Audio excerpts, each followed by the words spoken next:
Bizdan juda ko'pchilik so'rashdi, Xitoynikidan nima farqi bor deb. Bugun sizlarga asosiy farqlarini sanab o'tamiz. Birinchi va asosiy farqi bu 100% O'zbekistonda Namangan viloyat Kosonsoy tumanida ishlab chiqarilgan o'zimizning milliy mahsulot.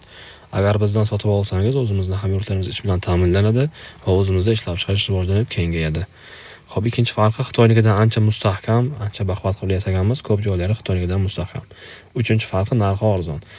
Lekin juda ko'pchilik bilmasdan buni Xitoyda ishlab chiqarilgan elektr versiyasi, ya'ni akkumulyatorli versiyasi bilan solishtiryapti.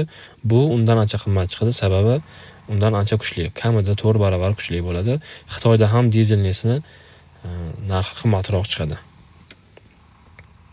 Elektr versiyasida uzog'i bilan 3 kilovatli motor turadi.